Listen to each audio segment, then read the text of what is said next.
En el nombre del Padre, del Hijo y del Espíritu Santo. Amén. Ave María Purísima, sin pecado concebida.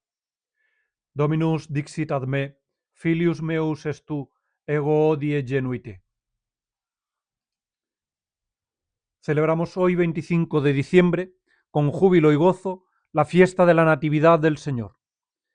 En la oración colecta de la misa de medianoche, nos hemos dirigido al Padre Eterno que hizo resplandecer esta noche sacratísima con las claridades de aquel que es la luz verdadera.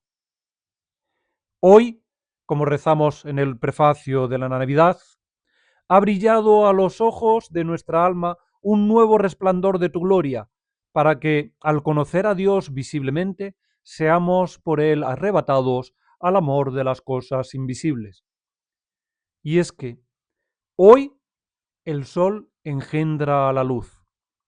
Hoy la luz ha nacido entre las tinieblas. Hoy el fuego del cielo desciende al gélido mundo. Hoy el agua fría se convierte en ardiente fuego. Hoy Dios se hace presente en medio de su pueblo, para habitar dentro de él, ante la admiración de los ángeles que cantan en pasmo al ver tal maravilla. Hoy el Creador se manifiesta a sus criaturas. Hoy el que solo tenía padre en la eternidad, tiene por fin madre en el espacio-tiempo de la humanidad para la eternidad. Hoy vemos en un divino infante el llanto del hombre en Dios y en el hombre la alegría. Hoy el trigo bajado del cielo es puesto en un comedero. Hoy se ha dignado nacer de la Virgen para nosotros, el Rey de los cielos, para restituir al hombre a los reinos celestiales. Hoy la Madre de Dios ha engendrado al Salvador del mundo. Hoy ha descendido del cielo para nosotros la paz verdadera. Hoy, en todo el mundo, se han hecho melifluos los cielos. Hoy ha aparecido para nosotros el día en la redención nueva de la reparación antigua de la felicidad eterna. Hoy nos ha nacido un hijo, un infante se nos ha dado y será llamado Dios fuerte. Hoy ha nacido Cristo. Hoy ha aparecido el Salvador. Hoy en la tierra cantan los ángeles, se alegran los arcángeles. Hoy se gozan los justos diciendo: Gloria a Dios en las alturas. Como hemos cantado en el introito de la misa de medianoche, Dominus dixit ad me, filius meus est tu, ego hodie genuite. El Señor me ha dicho: mi hijo eres tú, yo mismo te he engendrado hoy. Hoy, hoy, hoy. Sí, hoy, no ayer, no mañana, sino hoy. Pues en Dios no hay pasado ni futuro. En Dios no se da el tiempo, sino el tiempo en Dios. Dios es el Señor del tiempo y Señor de la historia. El Padre vive en un eterno presente, engendrando eternamente al Hijo en un hoy sin principio, en un hoy sin fin, en un hoy eterno. Pero, ¿cómo podremos entender este misterio? Que el Hijo sea Hijo y sea engendrado eternamente sin cesar. Pues porque el Padre no engendra como engendran los hombres en las dimensiones espacio-tiempo de la creación, de manera que el progenitor es anterior en la línea temporal a sus hijos, sino que engendra en presente eterno y atemporal, de manera actual. Así como el sol engendra la luz, y no existe la luz sin el sol, ni el sol sin la luz, sino que el sol, desde que es, engendra luz y no deja de engendrarla, pues no puede ser sol el sol sin engendrar luz. De esa misma manera, el Padre Eterno engendra eternamente al Hijo, a la luz, en el hoy sin tiempo, sin pasado y sin futuro. Y no podría ser Padre sin engendrar al Hijo. Por eso, y con razón, hemos cantado con el salmista las palabras del Padre a su Hijo: yo mismo te he engendrado hoy. Hoy, el Verbo eterno del Padre se expresa con la perfección propia de un Dios. Nacido en el tiempo como tierno infante, sometido a la naturaleza por él asumida, no puede hablar usando el lenguaje oral, pues que un niño recién nacido hablase sería algo contrario a la naturaleza humana. Y Cristo es perfecto Dios y perfecto hombre. Por eso se sometió en todo al desarrollo humano natural querido por él desde la eternidad. Por eso, en cuanto que hombre niño, no habla, sino que llora.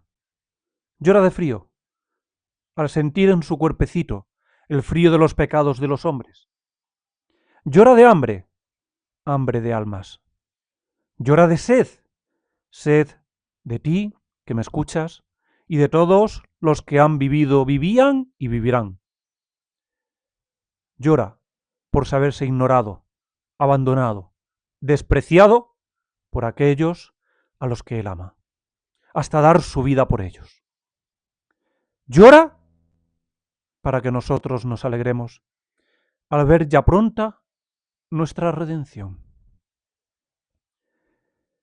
Sin embargo, en cuanto que Dios habla, y vamos que sí habla con la perfección de Dios, con la perfección de quien es dueño y señor de la historia y del tiempo. Habla con la perfección del entendimiento, de la razón, del verbo, del logos infinito, que expresa la realidad sacada de los abismos arcanos de la insondable sabiduría divina, sin usar palabras, sino usando lugares, hechos, símbolos, que pueden ser comprendidos por todos los hombres en todos los tiempos. Y así, él, desde toda la eternidad, quiso encarnarse para dar su vida, para redimir a la humanidad, pero más aún, para quedarse, para darse como alimento divino para las almas. Por eso hizo llover maná en el estéril desierto de la muerte en el que se encontraba su pueblo, para que entendiésemos que él, el verdadero maná, será llovido desde lo alto y nacerá, tal y como lo predijo desde la eternidad de sus inescrutables designios, en un pueblo llamado Belén, y será depositado en un pesebre con sus miembros atados, fajados por pañales. Nos hemos acostumbrado a saber estos datos, pero hemos olvidado todo lo que ello quiere decir. En hebreo, Bethlehem quiere decir la casa del pan. Y el pesebre es un comedero de animales. ¡Un comedero! Sí, lo vuelvo a repetir. Un comedero. Porque un pesebre no es una cuna al uso, ni un lugar destinado para los hombres, y menos aún para un niño recién nacido, sino el lugar donde se deposita el trigo y la paja para alimentar al ganado. Y con sus miembros fajados con pañales, inmóvil, atado, sumiso.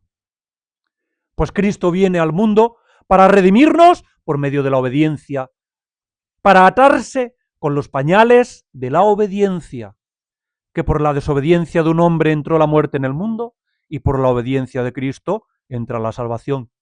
Y una obediencia hasta el extremo, hasta la muerte, y muerte de cruz. Y de esa manera darnos ejemplo de obediencia a Dios y a su santa voluntad.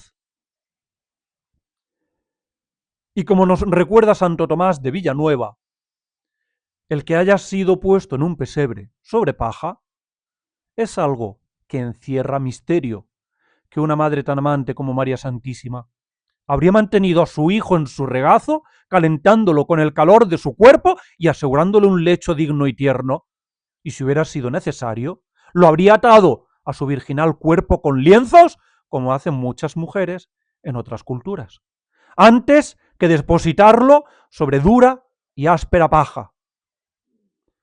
Mas ella respondió a los deseos de la voluntad divina de ser puesto sobre aquel pesebre de madera, preludio de la cruz, y sobre dura y punzante paja. Y todo esto no debe parecernos normal, que nos hemos acostumbrado a ver la bella imagen del portal de Belén con el niño en el pesebre y la Virgen y San José al lado contemplándolo. Y hemos normalizado lo que no es normal, sino excepcional. Esta fue precisamente la señal sorprendente y excepcional por la que los pastores reconocerían al Mesías, que hemos leído en el Evangelio de la Misa de Medianoche, tomado de San Lucas, que los ángeles les dijeron: esto os servirá de señal. Hallaréis al niño fajado en pañales y puesto en un pesebre.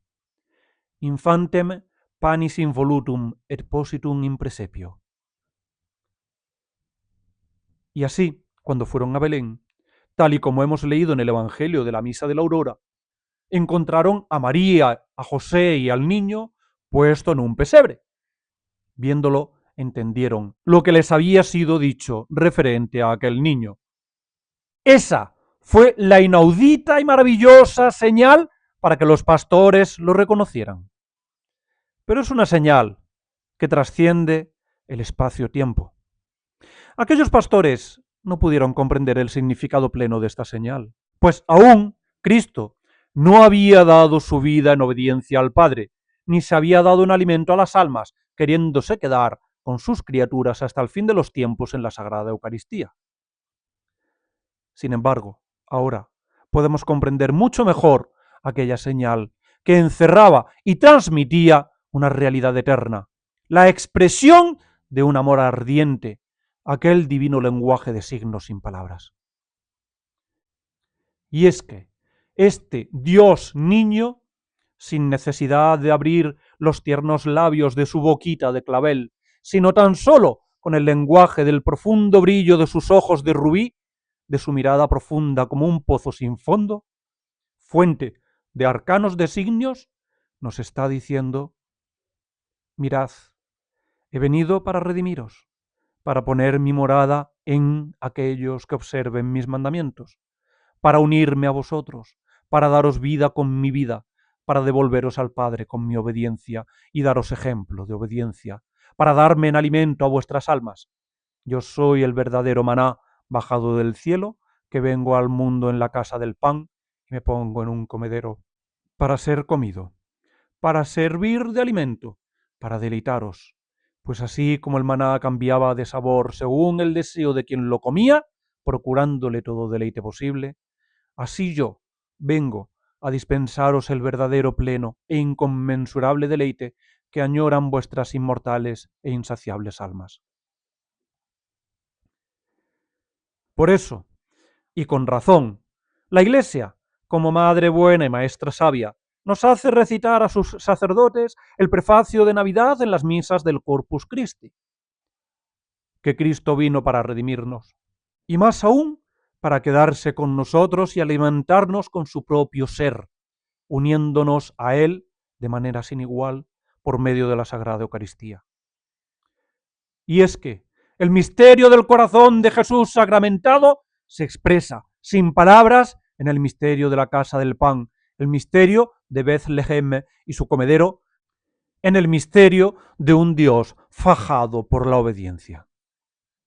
Hoy, la Virgen parió y dio a luz a un niño, tal y como había sido profetizado desde antiguo. Hoy, la Virgen parió, y parió sin dolor, que no podía sufrir en sus carnes al dar a luz a la vida aquella que quemó en obediencia sus derechos y su amor maternos al aceptar con su fiat el ser madre de un condenado a muerte.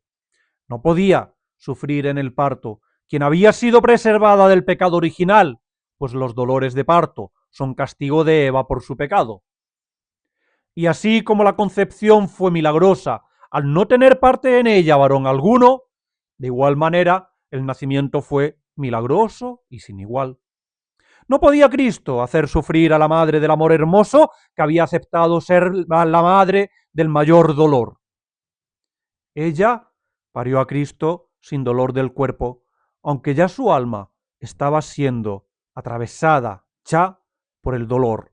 Al contemplar con los ojos de su alma los padecimientos por los que debía pasar aquel tierno y dulce niño, el más bello que jamás madre alguna haya podido y pueda contemplar.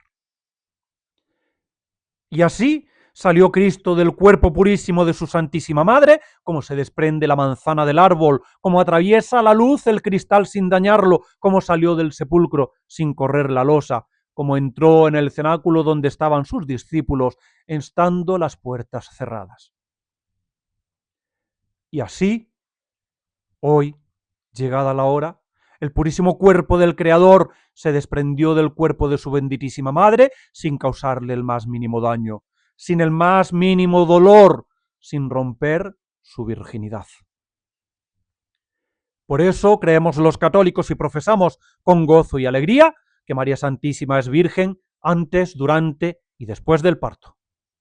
Virgen antes del parto porque concibió sin intervención de varón.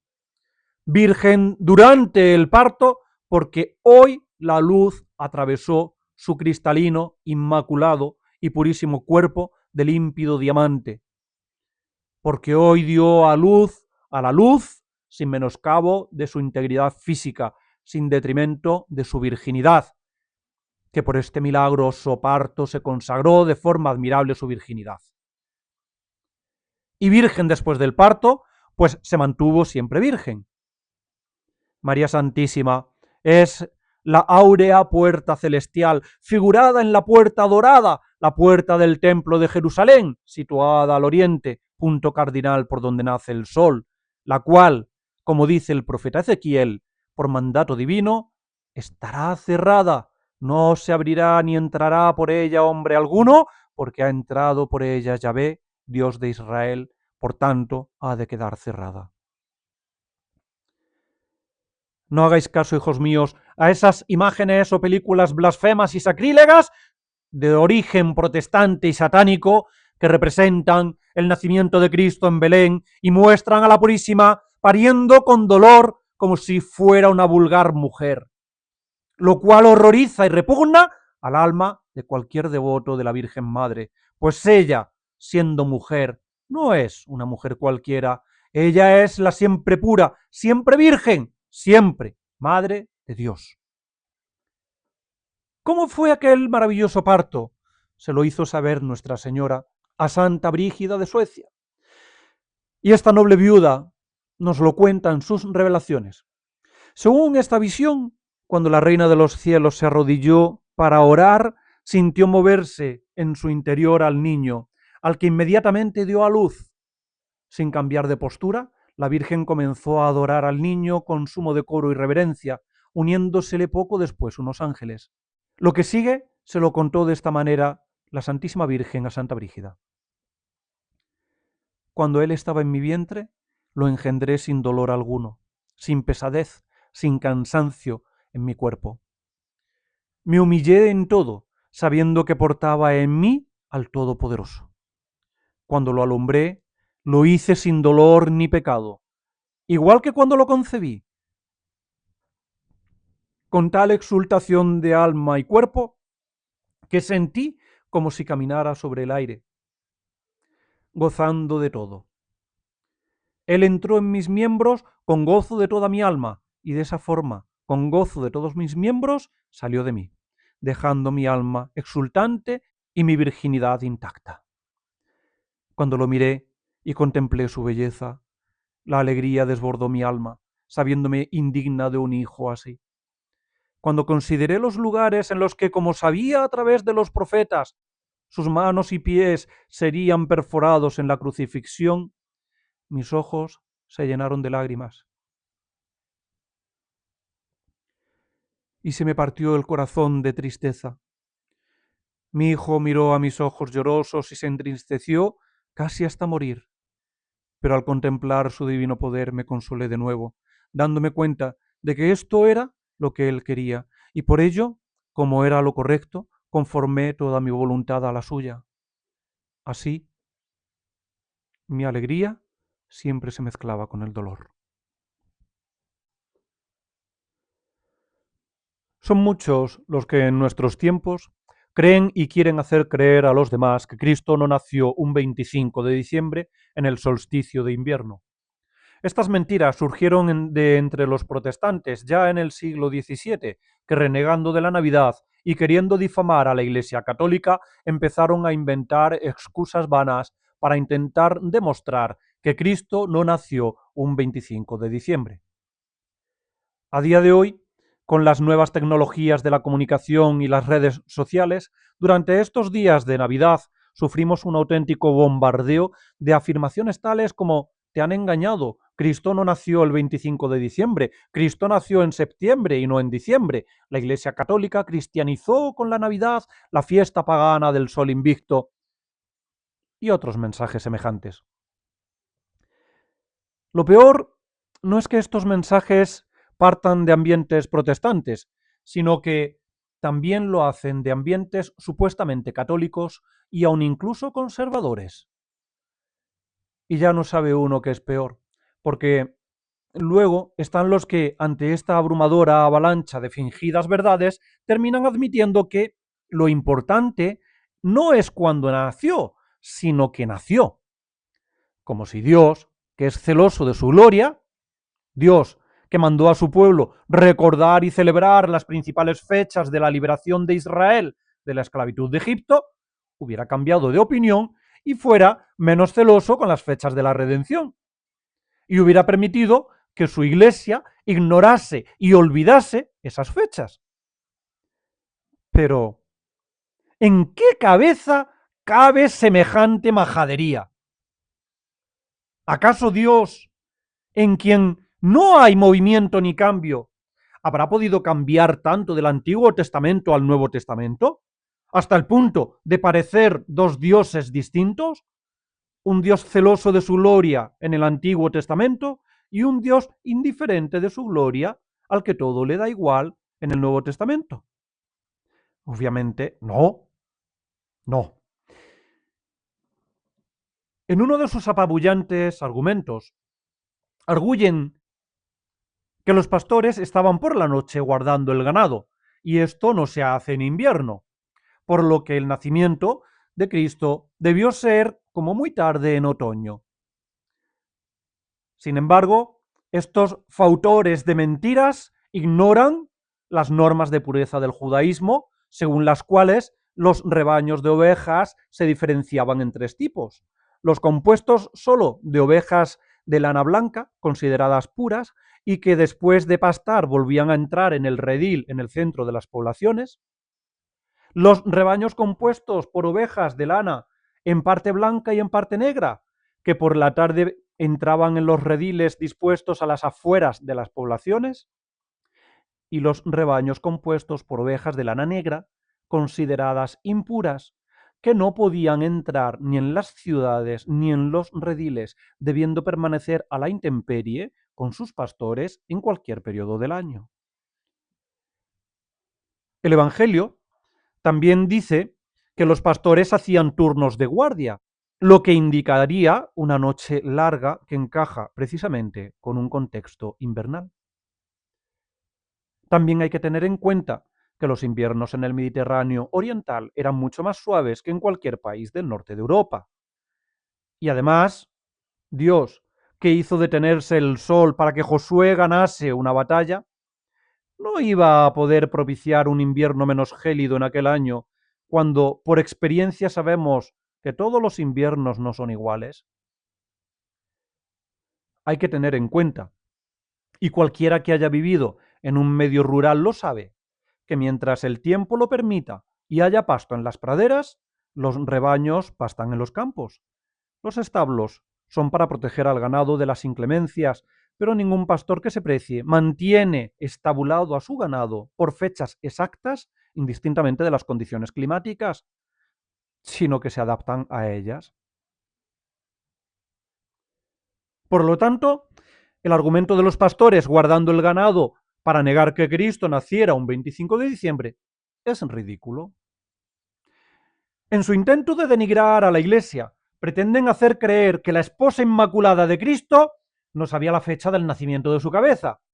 Y lo que hizo fue cristianizar la fiesta pagana de las Saturnales o del Sol Invicto, pues la fiesta de la Navidad, celebrada el 25 de diciembre, data supuestamente del siglo IV. Esta afirmación es tanto más grave cuanto en sí atenta contra la Iglesia y aun incluso contra la Inmaculada Concepción de María Santísima. Algunos podrán pensar que ¿qué tiene que ver la Inmaculada Concepción con la fecha de la Navidad? Veamos. María Santísima fue concebida sin pecado original, creada por Dios con los dones preternaturales con los que adornó a Adán y Eva, entre los cuales está la ciencia infusa. Fue creada con un cuerpo y un alma con potencias perfectísimas, con unos sentidos y sentimientos perfectísimos, con una memoria perfectísima, con un entendimiento perfectísimo y una voluntad perfectísima. Y la Santísima Madre de Dios vivió durante varios años con el apóstol San Juan, confortando, fortaleciendo y alentando a la Iglesia, a los apóstoles, a los primeros discípulos de su Hijo, enseñándoles aquello que ella había guardado en su corazón, revelando los hechos de la infancia de Cristo al evangelista San Lucas, entre otros. Pues, si una madre cualquiera recuerda las fechas de los nacimientos de sus hijos, y aun incluso, en algunas ocasiones, hasta la fecha en que fueron concebidos, llevando la cuenta del embarazo desde el día en que se produjo, ¿iba a ser menos la Madre de Dios? Ella, que gozaba de una memoria y entendimiento perfectísimos, ¿iba a olvidar las fechas más importantes de la historia de la humanidad? ¿Acaso iba a haber omitido la Santísima Virgen el día en que concibió a su hijo y el día en que lo dio a luz? ¿Iba la Santísima Virgen María a privar a la Iglesia, esposa de Cristo, del conocimiento de dos de los días más importantes para el ser humano? ¿Iba Dios, dueño y señor del tiempo y de la historia, a permitir que las fechas de su encarnación y nacimiento fuesen ignoradas o cayesen en el olvido? Él, que mandó recordar y celebrar los aniversarios de las principales fechas de la liberación de Israel de Egipto. ¿Iba a actuar de manera distinta con las fechas del Nuevo Testamento, que son mucho más importantes que las del Antiguo? Pero ¿en qué cabeza calenturienta y delirante cabe semejante barbaridad? La Iglesia supo siempre, pues así se lo transmitió la Santísima Virgen María, la fecha del nacimiento del Redentor. Y esta fue, sin duda, un 25 de diciembre, así como las de su encarnación y muerte, que fueron ambas un 25 de marzo. Toda sociedad civil recuerda las fechas principales, la fecha de su constitución como reino o país, la fecha de su independencia o liberación, la fecha de la subida al trono de su monarca. Y la Iglesia, siendo una sociedad perfecta, creada por Dios, siendo el cuerpo místico de la verdad encarnada, guiada por el Espíritu Santo, no iba a recordar las fechas más importantes de la humanidad, como son las de la encarnación, la natividad y la redención. ¿Iba la Iglesia a ser menos perfecta que las demás sociedades civiles? ¿Iba Dios, que es dueño y señor del tiempo, a permitir que se olvidaran las fechas de la redención destinadas por Él en el hoy eterno y preparadas con sumo detalle y esmero desde toda la eternidad? ¿Iba la Iglesia a ignorar la fecha del nacimiento de su monarca, del comienzo de su liberación? Absurdo.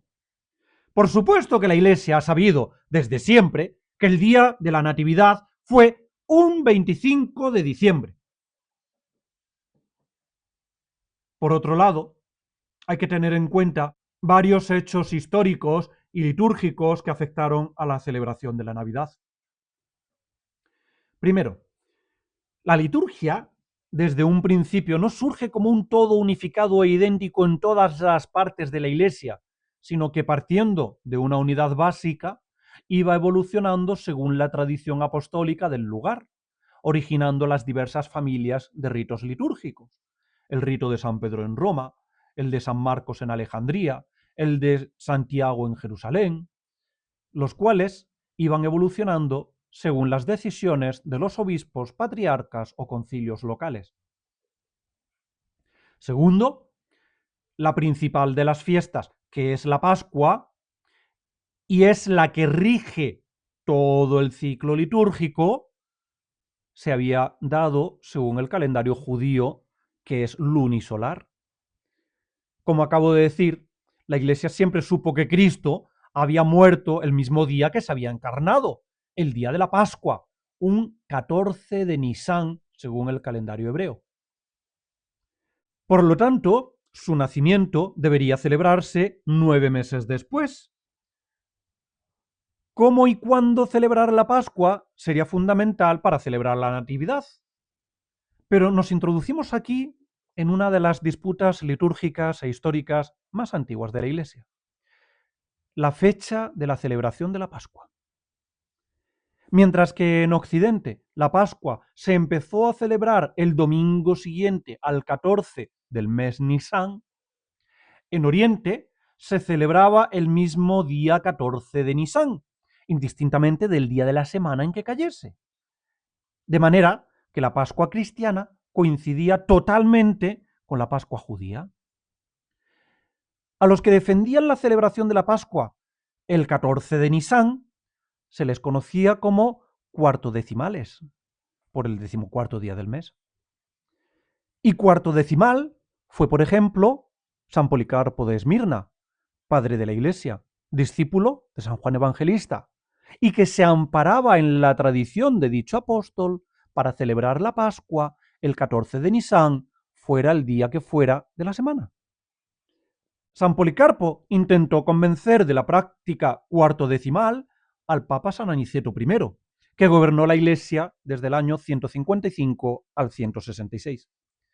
Práctica que fue rechazada por dicho Papa mártir, quien defendió como correcta la práctica romana de la Iglesia de Occidente de celebrar la Pascua el domingo siguiente al 14 de Nisán, para que no coincidiese con la fiesta judía.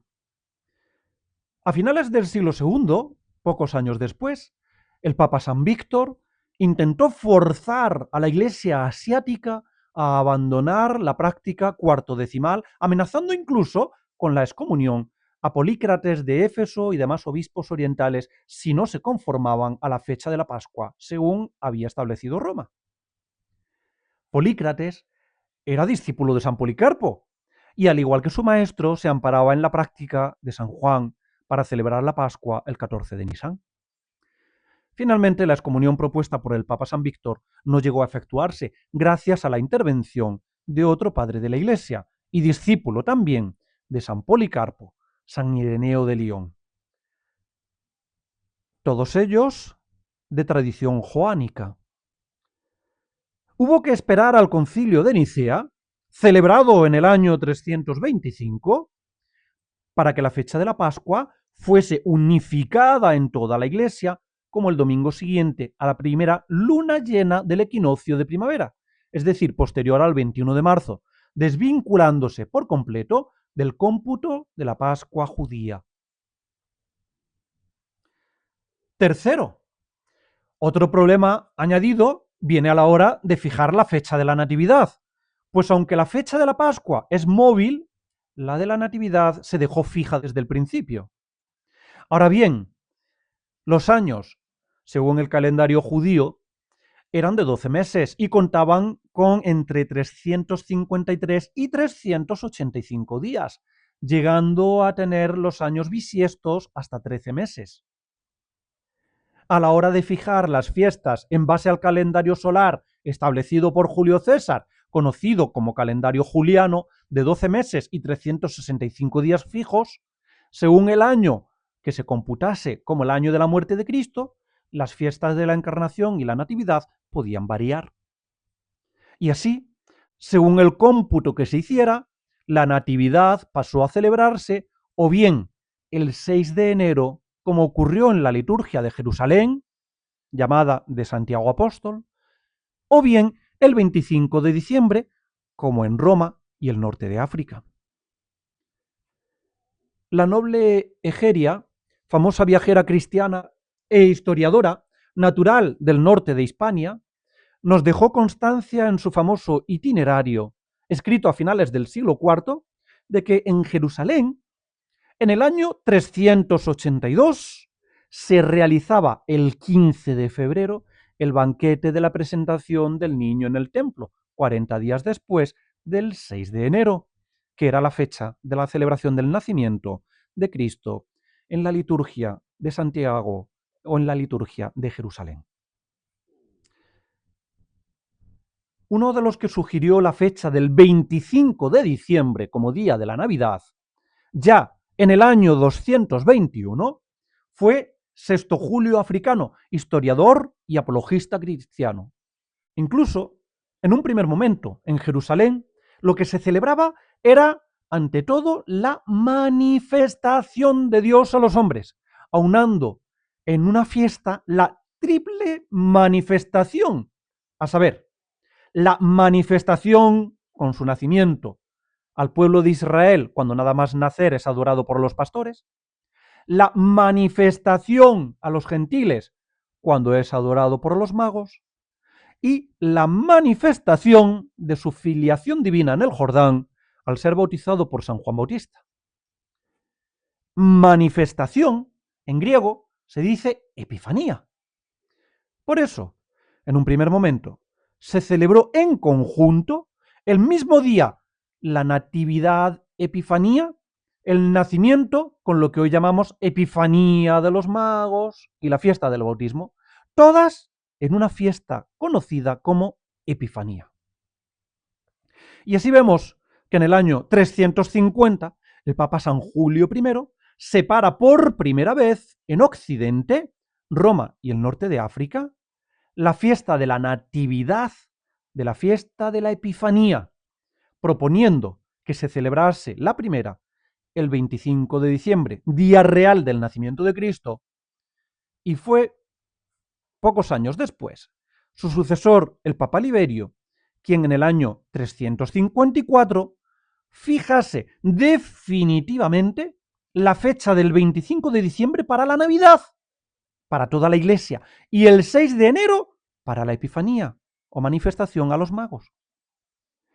Sin embargo, en la Iglesia de Egipto, en Alejandría, en la liturgia heredada de San Marcos, se venía celebrando ya en conjunto la Natividad y la Epifanía, no el 6, sino el 25 de diciembre, desde la primera mitad del siglo III.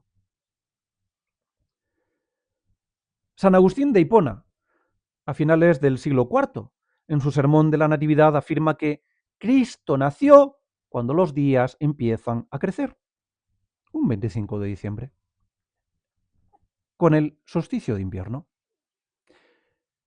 Además, sabemos por San Lucas que Zacarías estaba ofreciendo incienso en el templo cuando el arcángel le reveló que concebiría al precursor.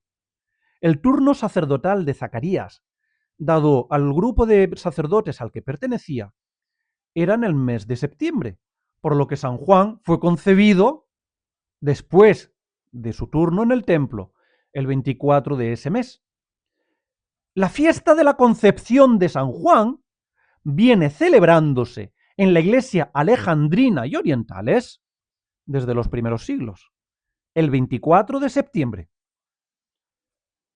teniendo lugar su nacimiento 9 meses después, el 24 de junio, fecha en la que celebramos el nacimiento del Bautista.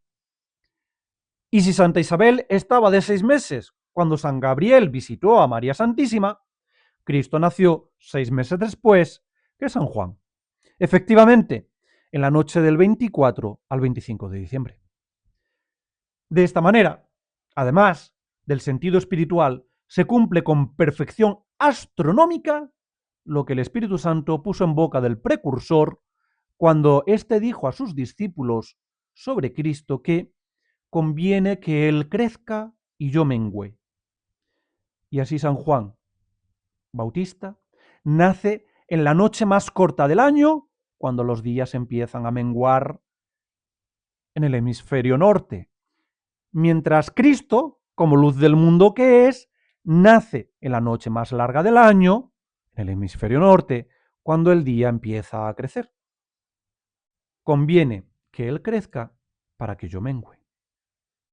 Además, hay que tener en cuenta un hecho conocido de sobra, pero que parece algo normal, que lo hemos normalizado, cuando no es así. Me refiero al famoso censo del César Augusto, por el que San José se desplazó a Belén con la Virgen para poder ser empadronados. Este censo fue el primer censo de la humanidad. No es que realizar un censo fuera algo habitual, no, ni mucho menos. Fue el primer censo general del gran imperio romano y por ende de la humanidad que se dio durante el famoso periodo de la paz romana.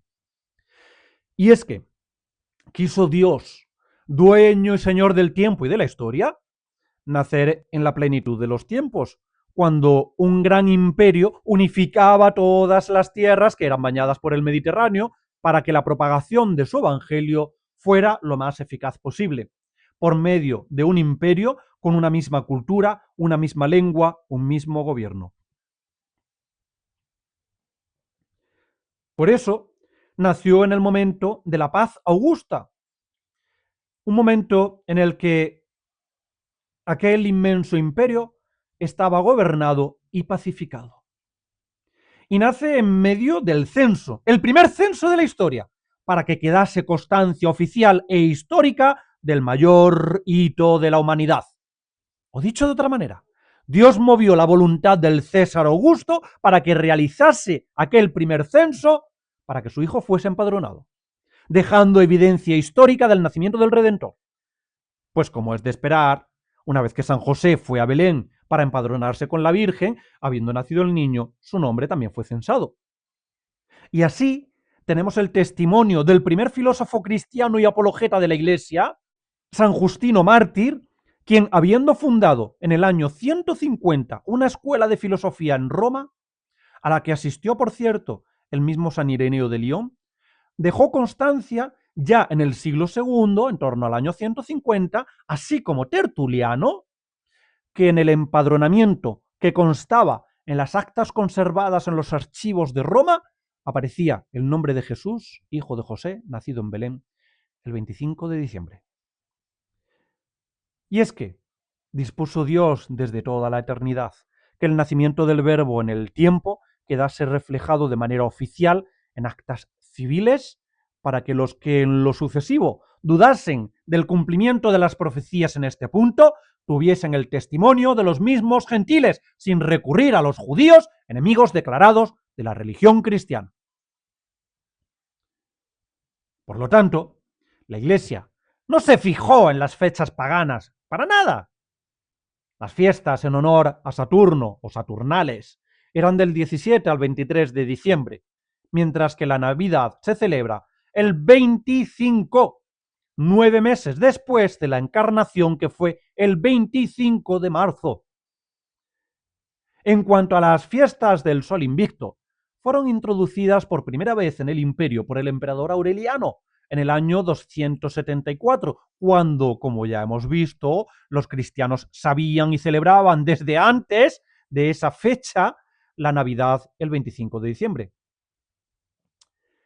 Y fue el emperador Juliano el Apóstata, en el año 362, quien intentó restablecer el culto al Sol Invicto como culto principal del imperio con su fiesta el 25 de diciembre, para opacar la ya arraigada fiesta cristiana, que había sido fijada definitivamente por el Papa Liberio para toda la Iglesia 6 años antes, en el año 354. Esos protestantes, enemigos de la Iglesia y amigos de la sola Escritura, suelen arguir también en contra de la Navidad que la fecha del nacimiento de Cristo no aparece en la Biblia. Pobres ignorantes. Como ellos prescinden de la tradición oral, son incapaces de ver más allá y entender la verdad. Se ven obligados a inventársela y piensan que los católicos hemos hecho lo mismo que ellos. Ellos, desde sus comienzos, rechazan la tradición oral, cuando ésta es primera y anterior a la tradición escrita, pues primero se transmiten las enseñanzas y luego se ponen por escrito. Que el Génesis no se escribió en el paraíso, sino miles de años después de la expulsión de Adán y Eva del Edén, recogiendo Moisés la tradición oral heredada de los patriarcas. Y Cristo no escribió nada, más allá de lo que escribió en la arena cuando fueron a apedrear a la pecadora. Sin embargo, los evangelios se escribieron décadas después de los hechos, cuando estos habían sido ya enseñados y transmitidos de manera oral. Pero veamos, ¿por qué Dios, que mandó a Moisés guardar y celebrar las fechas de la liberación de Israel, no hizo lo mismo en el Nuevo Testamento con las fechas de la redención? Por la sencilla razón de que Moisés no poseía el Espíritu Santo, sino que tenía el privilegio de hablar directamente con Dios.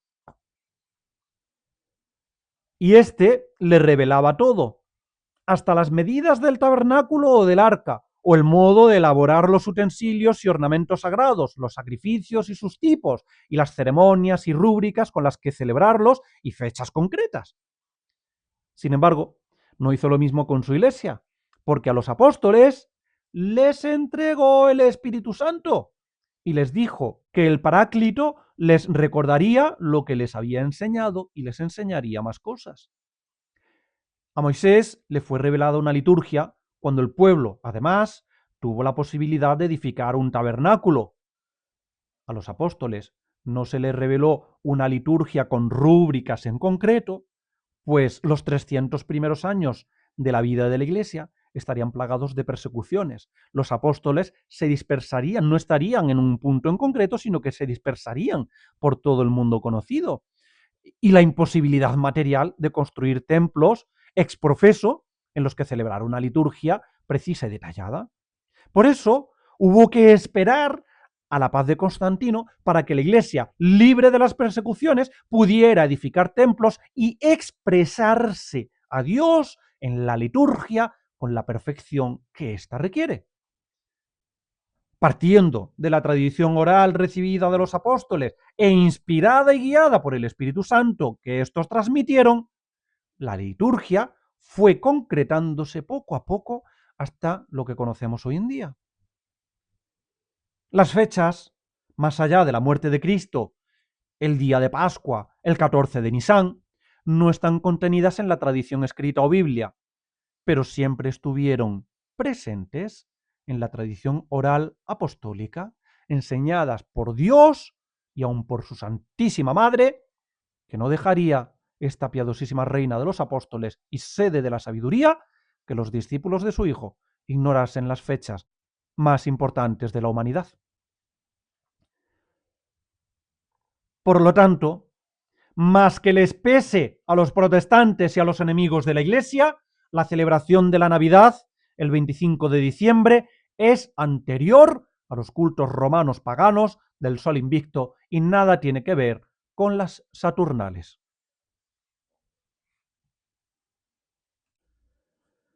Pero además, vamos a ver, ¿qué es primero? ¿El culto al Sol o la religión revelada? ¿Por qué Cristo se encarnó y murió el mismo día en la Pascua, durante el equinoccio de primavera o un 14 de Nisán o 25 de marzo? ¿Por qué nació en el solsticio de invierno? ¿Por qué todas las culturas repartidas por el mundo celebran estos días, solsticio de invierno y equinoccio de primavera, con fiestas y sacrificios especiales? Para responder a estas cuestiones, debemos ver la historia desde el hoy fuera del tiempo de Dios. Él es el verdadero dueño y señor de la historia. Es Él quien escribe la historia de la redención. Solo así podremos comprender la perfección del lenguaje divino, pues Dios involucra a su creación en lo que Él hace y dice, de manera que tenga un sentido más pleno, real y completo. Y así como en la creación el círculo es imagen de la perfección y de la eternidad, por ser una figura que no tiene principio ni fin, en la coordenada del tiempo, la perfección se expresa por medio de ciclos perfectos, de círculos perfectos en el tiempo, de ciclos completos que comienzan y acaban el mismo día. Veamos las principales fechas y fiestas dispuestas por Dios desde la eternidad y por Él señaladas a su pueblo como preparación e imagen de la redención. Solo así, contemplando la historia desde el hoy eterno de Dios, entenderemos que no es que Cristo muriese en la Pascua, sino que Dios sacó a su pueblo de la esclavitud de Egipto en el equinoccio de primavera para preparar al mundo para la verdadera Pascua que ocurriría 1543 años después. Por eso liberó a Israel en el mes de Nisán, llamado también el mes de los frutos nuevos, el mes de marzo, que se convertiría en el primer mes del año religioso. Y mandó que se celebrase todos los años la Pascua, la fiesta del paso liberador de Dios en medio de su pueblo, para que sirviera de figura de la realidad que prefiguraba, la Pascua de la verdadera liberación de la humanidad del yugo del pecado, el principio de una vida llena de abundancia de gracias. ¿No sacó Dios a su pueblo en otro momento u otra estación del año, que podría haberlo hecho, sino en el equinoccio de primavera? Dios no actúa de manera velidosa, improvisada. Todo lo que Él hace, lo hace con perfección. Todo tiene un sentido, un porqué. Y este sentido es perfectamente expresado. La primavera es la estación en la que, saliendo del frío estéril del invierno, se nos promete una vida de fertilidad, de abundancia, de frutos nuevos. Además, antes de la salida de Egipto, en tiempos de los patriarcas, ya se venían ofreciendo en sacrificio las primicias del campo en el equinoccio de primavera. Y así podemos remontarnos a Adán, nuestro primer padre, que fue él el primero en ofrecer sacrificios a Dios tras haber sido expulsado del Edén. Fue él quien enseñó a sus hijos a ofrecer sacrificios, tal y como vemos con Caín y Abel. La tradición afirma que Dios puso a nuestros padres en el paraíso en el equinoccio de primavera.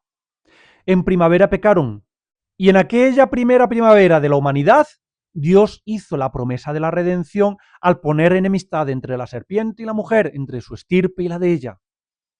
El hombre fue expulsado del Edén, pero con la esperanza de la promesa de una vida fértil, abundante, llena de frutos nuevos de la gracia, obtenidos por medio de la redención llevada a cabo por el divino grano de trigo bajado del cielo en la casa del pan, puesto en un pesebre, que muerto y enterrado dio mucho fruto, fruto nuevo en aquel que todo lo hace nuevo. Y todo ello, ¿cuándo? En el plenilunio del comienzo de la primavera, en el mes de Nisán, en el mes de los frutos nuevos, el primer mes que será el punto de partida de la nueva creación, el primer mes del hombre nuevo.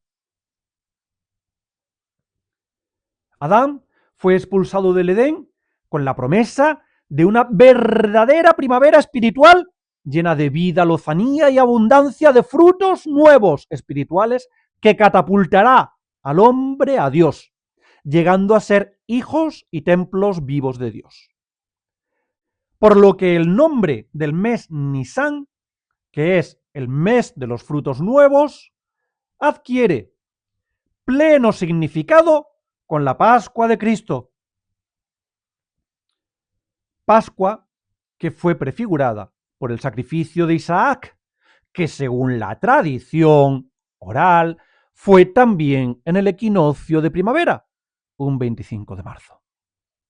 Se completa así, de manera perfectísima, el círculo temporal de la creación-redención, según los divinos designios del verdadero autor de la historia. Al comienzo de la primavera, en el primer mes de la humanidad, es creado el hombre, formado por una mezcla de agua y tierra, animada por Dios, que es vida. Y al principio de la primavera, en el primer mes del pueblo elegido, es recreado con el agua y la sangre salidos del costado de Cristo, abierto, al darle vida con su vida. Al principio de la primavera cae en la esclavitud del pecado original y al principio de la primavera se le promete la liberación. Al principio de la primavera es sacado de Egipto tras inmolar el cordero pascual y al principio de la primavera es sacado de la muerte por el sacrificio del cordero sin mancha.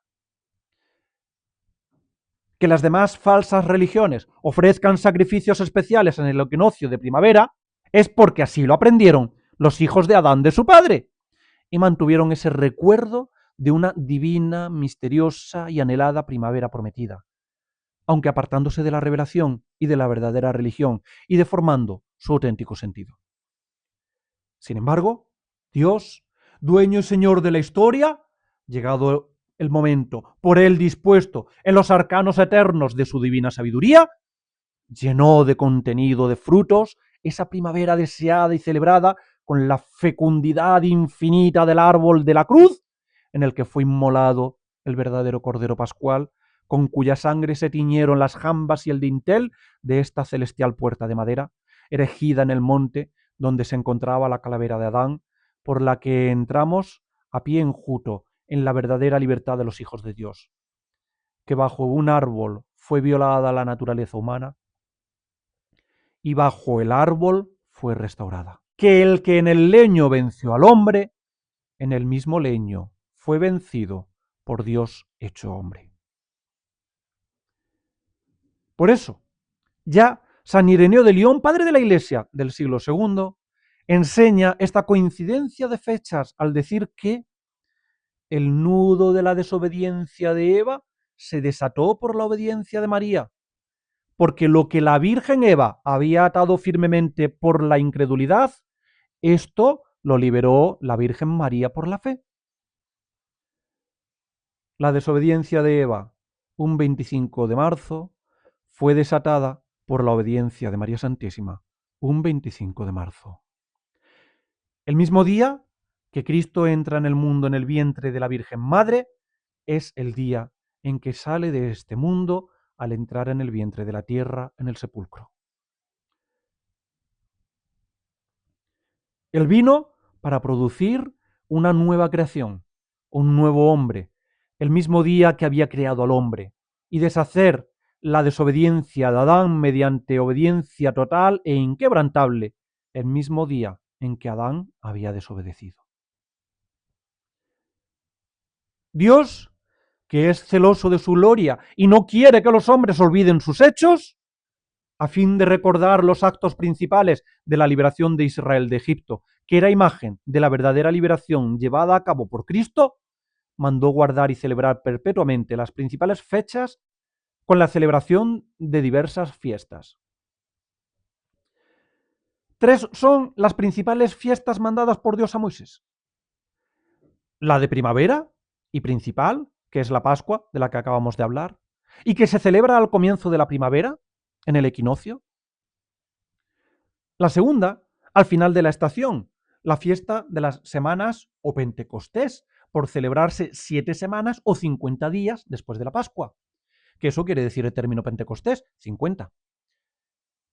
En el aniversario de la entrega de la ley, para recordar que Dios bajó al monte Sinaí para hablar con Moisés y entregarle la ley escrita en tablas de piedra, que eran imagen de la entrega de la nueva y eterna ley escrita por Dios con el fuego de su amor en el corazón de sus fieles, con la bajada del Espíritu Santo en la que sería la más solemne y verdadera fiesta de Pentecostés, celebrada el primer año de la redención, 50 días después de la Pascua de Cristo. Y la tercera es la fiesta de los tabernáculos, o de las tiendas, en el mes de septiembre, tras las cosechas del verano y al principio del otoño. Se llama de las tiendas o de los tabernáculos porque debían construirse tiendas, chozas o tabernáculos con tejados de ramas en los alrededores de la ciudad donde morarían los israelitas fuera de sus casas durante los días de la fiesta para recordar su travesía por el desierto, tal y como leemos en el libro del Levítico, capítulo 23, versículos 42 y 43. Habitaréis por 7 días en tiendas cubiertas de ramas, para que aprendan vuestros descendientes como yo hice habitar en tabernáculos a los hijos de Israel cuando los saqué de la tierra de Egipto, yo, el Señor vuestro Dios. En otras palabras, esta fiesta busca recordar a las generaciones futuras que Dios es el redentor de su pueblo, quien los liberó de la esclavitud en Egipto, los sustentó en tabernáculos en el desierto, proveyendo para todas sus necesidades. Los protestantes pretenden hacernos creer que Cristo nació durante la fiesta de septiembre, arguyendo que Él puso su morada, su tienda, en medio del pueblo. Sin embargo, en la fiesta de los tabernáculos se celebra que Israel habitó en tiendas durante los 40 años de travesía, pero no que Dios pusiera su tabernáculo en medio del pueblo. Hay además otras 3 fiestas relacionadas con el templo y con los aniversarios de las diversas dedicaciones del mismo, que si bien no fueron mandadas por Dios a Moisés, las encontramos en el Antiguo Testamento. Dedicación en griego se dice encenia y en hebreo Hanukkah. La primera dedicación es la que hizo el rey Salomón al construir el primer templo, la cual se realizó durante la fiesta de los tabernáculos en el mes de septiembre y duró 8 días. En aquella ocasión bajó fuego del cielo para devorar a las víctimas, tal y como había ocurrido en la dedicación del tabernáculo de Moisés en el desierto.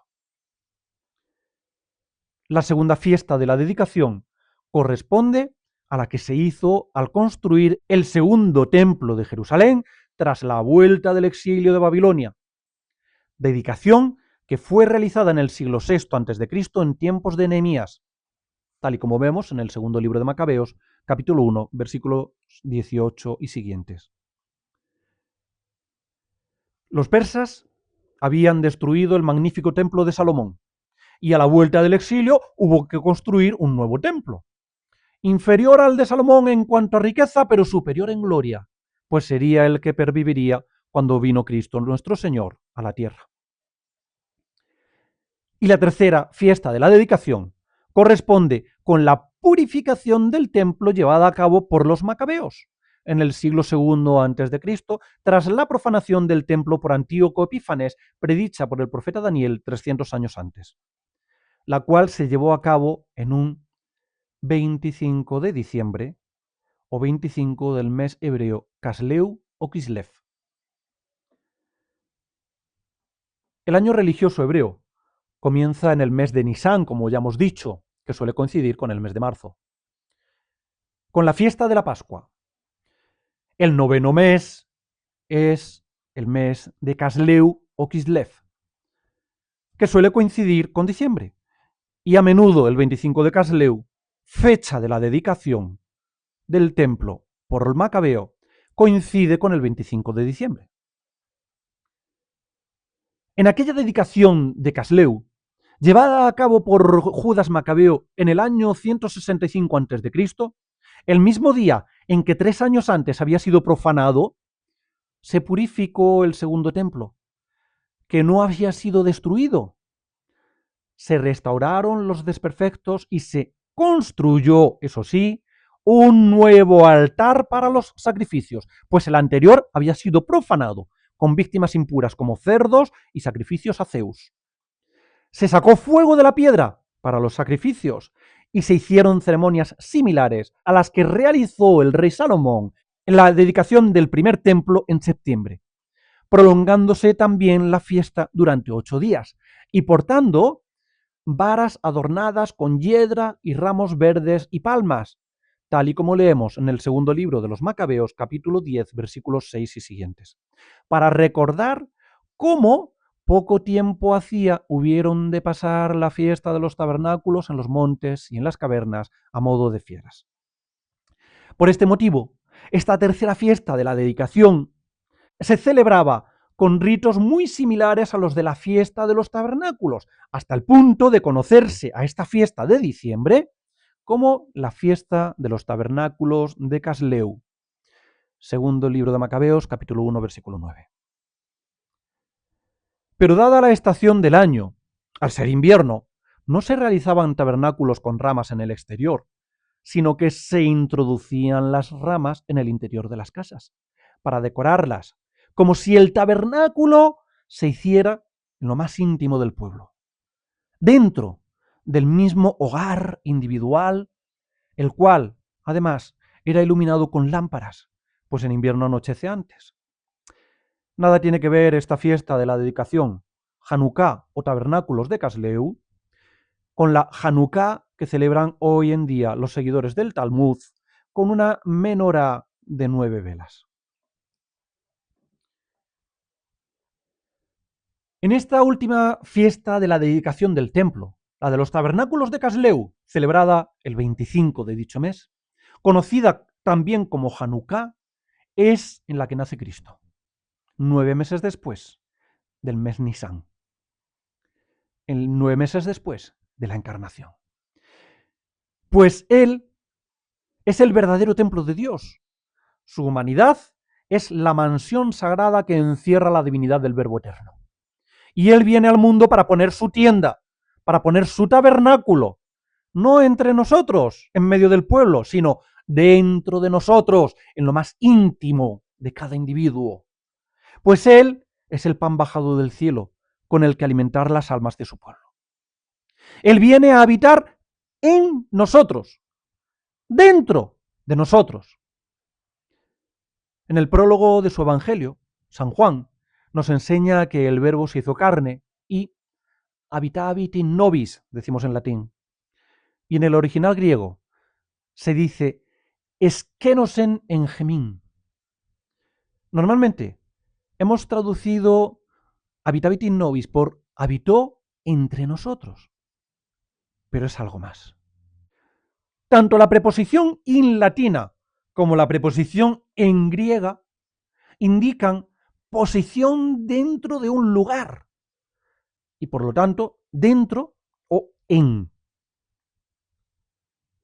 Además, el término griego eskenó, del que viene eskenosen, usado por el apóstol San Juan, es algo más que meramente habitar, pues se trata de habitar, pero poniendo una tienda.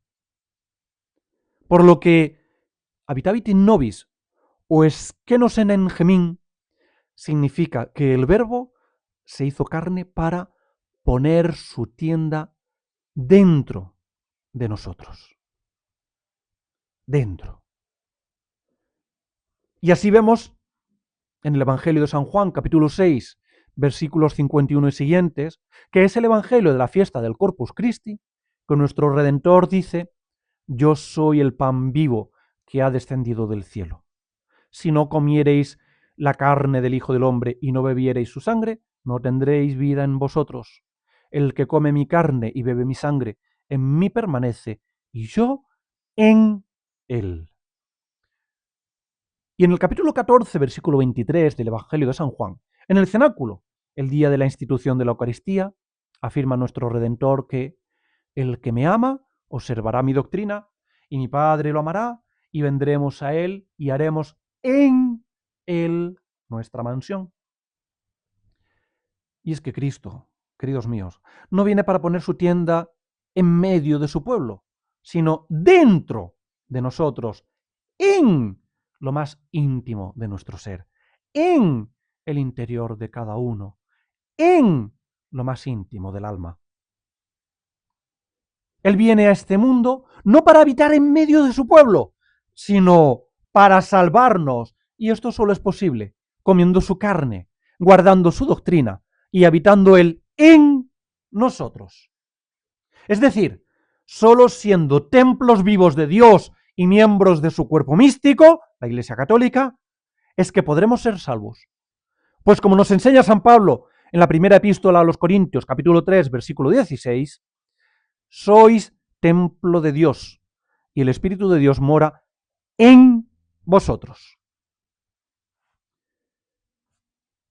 Él, Cristo, como sacerdote eterno, viene a purificar las almas de los hombres profanadas por el pecado, como purificó el sumo sacerdote Judas Macabeo el templo profanado por Antíoco Epífanes. Y una vez purificadas, dedicarlas a templo de Dios y poner su tienda dentro de cada alma. No viene a crear una nueva humanidad, sino a purificar la humanidad profanada, la humanidad caída. Los dos templos de Jerusalén son imagen de la humanidad. El primer templo, edificado por Salomón con mayor riqueza y lujo, es imagen de la humanidad creada por Dios en estado de justicia divina, enriquecida con los dones preternaturales de inmortalidad, impasibilidad y ciencia infusa. El segundo templo, menor en riquezas pero mayor en gloria, es imagen de la humanidad redimida, desprovista de los dones preternaturales, pero visitada por Cristo después de haber sido purificada y convertida en templo de Dios, al convertirla en su propio cuerpo, por medio de su Iglesia Católica. Por eso, con razón, nació Cristo en la fiesta de los tabernáculos de diciembre, el 25 de Casleu, un 25 de diciembre, cuando se celebraba la Hanukkah, o tercera dedicación del templo, que consistió en la purificación del templo, la erección de un nuevo altar, y cuando las ramas y palmas de los tabernáculos eran introducidas dentro, en el interior de las casas, en el hogar, en lo más íntimo del pueblo, para adornar el interior. Y no nació en la fiesta de los tabernáculos de septiembre, como vanamente arguyen los protestantes y quienes les prestan atención, pues Cristo nació en la casa del pan, en Belén, para dársenos en alimento, darnos vida y poner su tienda dentro de cada alma, tras haber sido purificada con su preciosísima sangre y dedicada a Dios. El sumo sacerdote Judas Macabeo, como imagen de Cristo, erigió un nuevo altar y durante 8 días de sacrificios celebró la purificación y dedicación del templo en el mes de diciembre. Cristo, además de ser templo de Dios, es sacerdote, víctima y altar. Así como el segundo templo no fue construido de nuevo por Judas Macabeo, sino purificado, Cristo, al asumir la naturaleza humana por él creada, no construye una nueva y distinta humanidad, sino que la purifica y dedica a Dios. Como sacerdote, dedica el templo de su humanidad y el templo de su cuerpo místico, la Iglesia, purificado y formado con su sangre. Como víctima, derrama por primera vez su sangre el día octavo de la fiesta, con la circuncisión. Él es el nuevo purísimo altar edificado en el segundo templo purificado de la humanidad, donde solo Él, como víctima pura, santa e inmaculada, será inmolado. Altar que es rociado con su propia sangre en el día octavo de la fiesta. Pero el 25 de Casleu estuvo marcado por otros hechos relevantes. Según la tradición, el 25 de Casleu, la sangre del justo Abel, tras haber sido derramada sobre la tierra por su hermano Caín, clamaba justicia a Dios. Recordemos que la sangre es imagen de la vida. Así pues, el 25 de diciembre, el 25 de Casleu, la vida sin tiempo, tras haber tomado vida en el tiempo a partir de la purísima sangre de la mujer prefigurada en el Génesis, es derramada sobre la tierra fría, oscura y estéril manchada por el pecado, para iluminarla, fecundarla y purificarla, y clamar al Padre perdón en nombre de los hombres. Aunque la Biblia solo afirma que los sacrificios de Abel eran aceptados por Dios sin entrar en más detalles, la tradición oral enseñada por los padres de la Iglesia afirma que la aceptación por parte de Dios era evidente al enviar fuego del cielo que consumía las víctimas de Abel, siendo este el motivo de la gran envidia y celos que el fratricida Caín albergó contra su hermano, pues sus ofrendas no eran consumidas por el fuego divino. El 25 de Casleu, del primer año de la salida de Egipto, fueron acabados de realizar todos los enseres sagrados del tabernáculo, tal cual Dios se lo había ordenado a Moisés. Todo quedó listo un 25 de Casleu, un 25 de diciembre. Aunque el tabernáculo no se erigió y dedicó hasta 3 meses después, en el primer mes del año, el mes de Nisán, en marzo, en el equinoccio de primavera, con motivo de la celebración de la Pascua. Fue entonces, en aquella primera Pascua celebrada en el desierto, cuando preparados los sacrificios para la dedicación del tabernáculo, un fuego venido del cielo consumió las víctimas. Ese fuego celestial fue mantenido por los sacerdotes añadiendo leña incesantemente. Cuando los israelitas levantaban el campamento y se ponían en marcha, llevaban el fuego sagrado en un recipiente creado ex profeso. Y al montar de nuevo el tabernáculo, depositaban el fuego en el altar, donde ardía perpetuamente, consumiendo todas las víctimas que en él se ofrecían. En el equinoccio de primavera salieron de Egipto, y desde ese preciso 25 de marzo, Dios se hizo presente en medio de su pueblo, en forma de columna de nube durante el día, que los cubría con su sombra y protegía de los ardores del sol del desierto, y columna de fuego durante la noche, que les servía de luz y claridad para alumbrarlos en medio de las tinieblas. Columna que se mantuvo los 40 años de travesía. En la primera Pascua, celebrada en el desierto, el fuego bajó del cielo y la columna se estableció sobre el tabernáculo, sobre la tienda en la que acamparía rodeada de las tiendas o tabernáculos de los israelitas. En el equinoccio de primavera bajó el fuego del cielo y puso su morada en el tabernáculo, elaborado según sus preceptos. En el equinoccio de primavera, un 25 de marzo, bajó el fuego del Espíritu Santo sobre el inmaculado tabernáculo creado por él, María Santísima, Casa de Dios y Arca de la Nueva Alianza. La virtud del Altísimo cubrió con su sombra a esta mística ciudad de Dios y en ella puso su morada, el Verbo Eterno.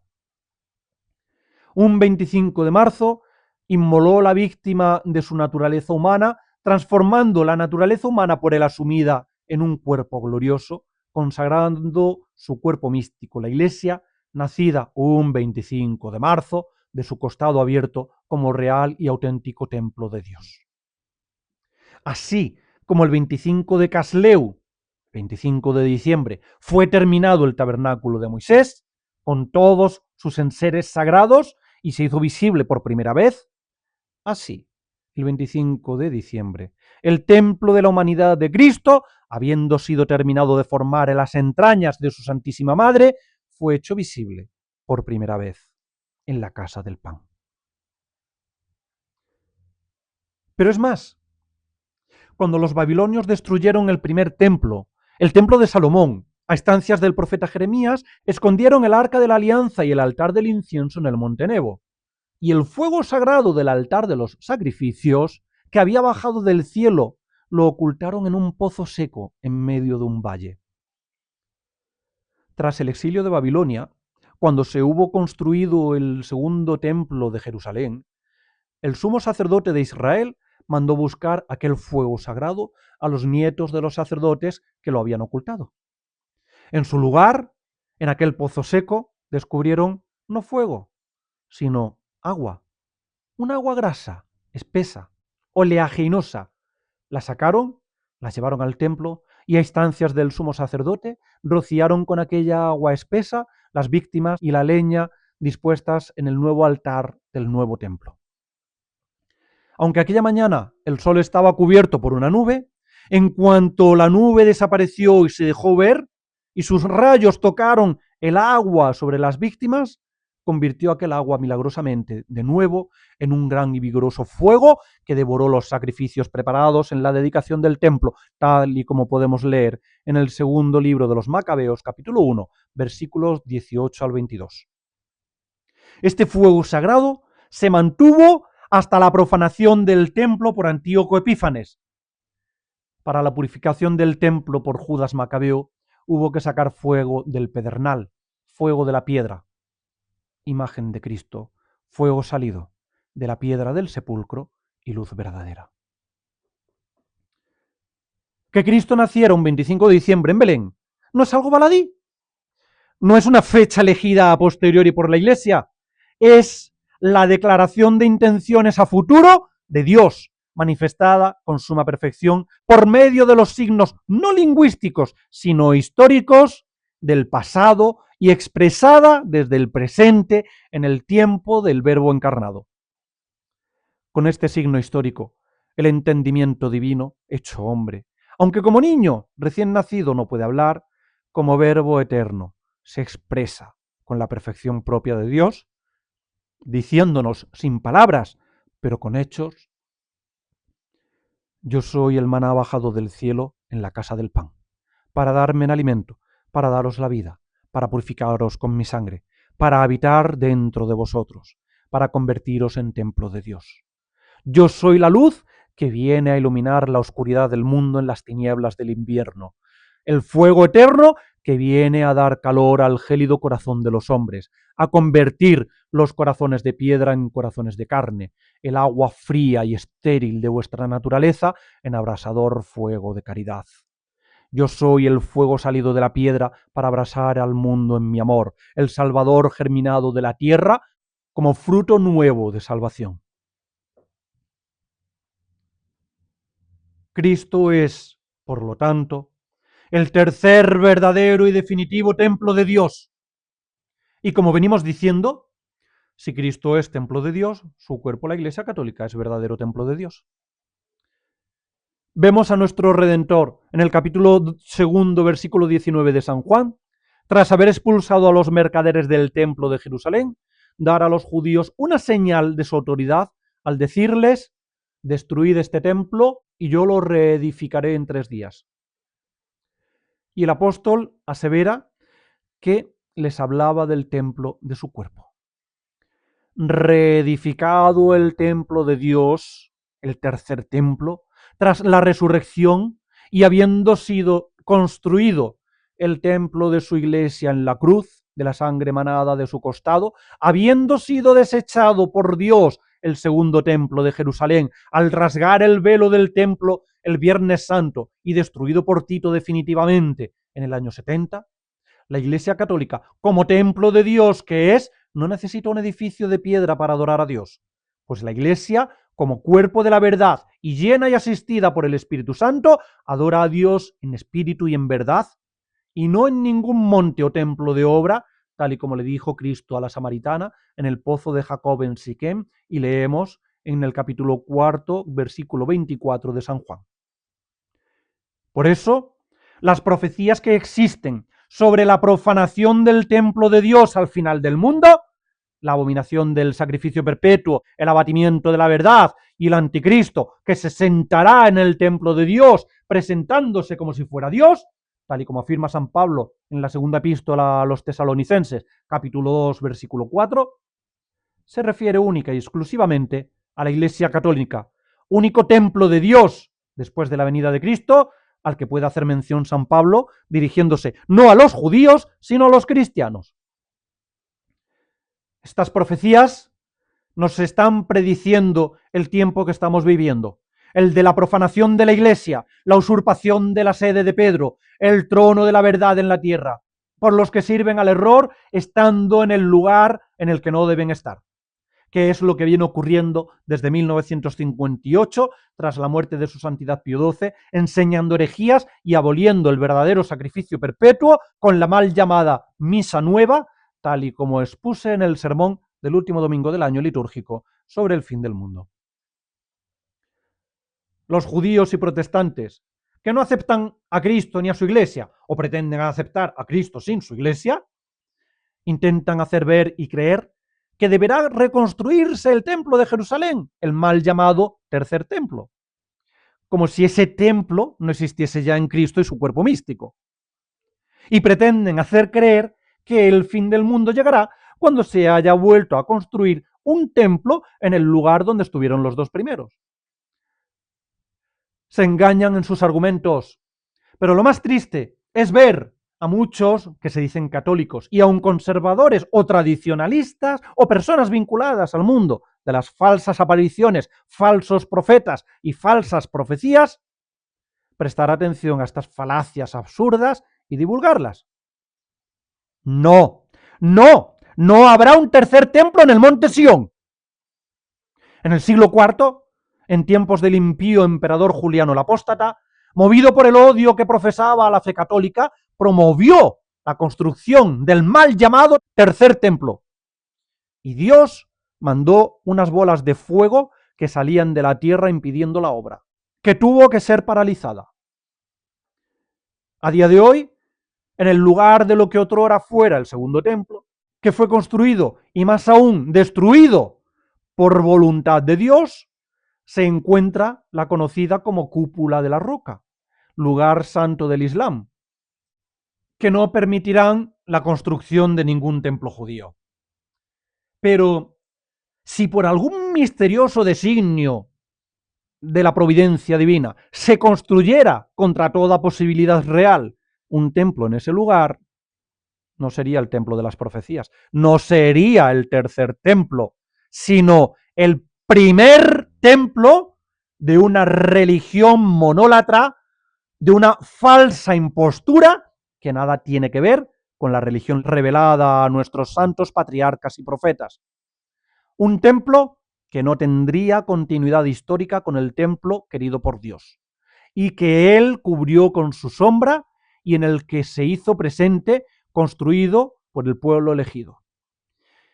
Ese hipotético templo no sería un lugar santo, ni en él habría un Santa Santorum, un santo de los santos, ni en él estaría la presencia de Dios, ni sería cubierto con su sombra, como sí lo estuvieron los dos primeros templos materiales.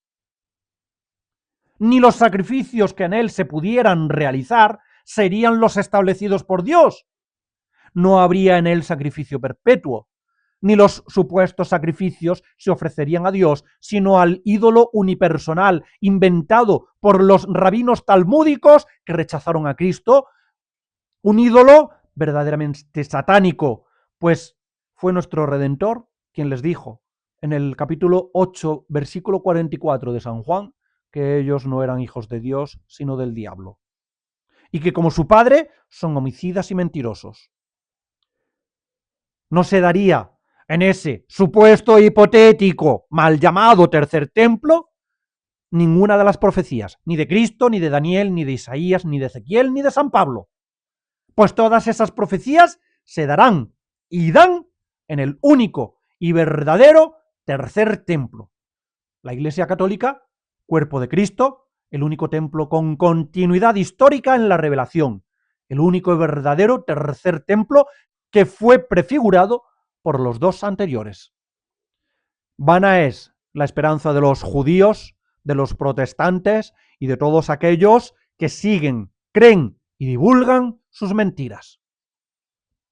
Pues esas profecías se dan y están dando ya en el tercer templo, el templo manifestado el 25 de diciembre en el solsticio de invierno en la fiesta de los tabernáculos del 25 de Casleu y consagrado el 25 de marzo o 14 de Nisán en el equinoccio de primavera en la fiesta del paso liberador de Dios, que eso quiere decir la palabra Pascua.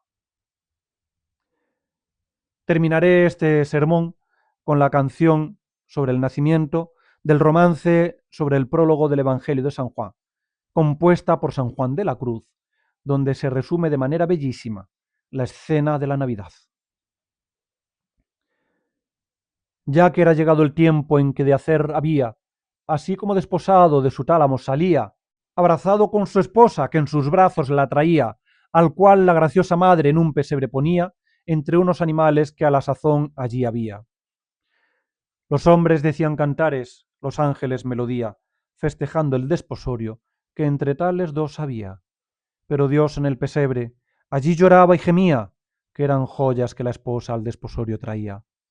Y la madre estaba en pasmo, que de tal trueque veía el llanto del hombre en Dios y en el hombre la alegría, lo cual del uno y del otro tan ajeno ser solía.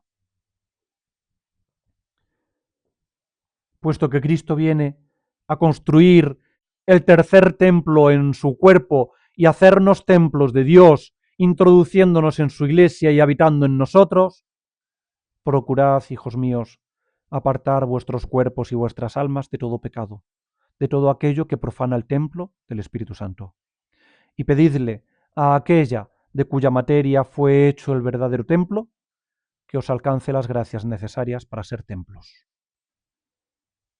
Y pedidle al niño Dios: oh Jesús mío, hacedme conocer, amar y servir a vuestra Santísima Madre y a vuestra Santísima Esposa, la Iglesia Católica, que por ellas, con ellas y en ellas vivamos y muramos. Doloroso e inmaculado corazón de María Santísima, sed la salvación mía. En el nombre del Padre, del Hijo y del Espíritu Santo. Amén.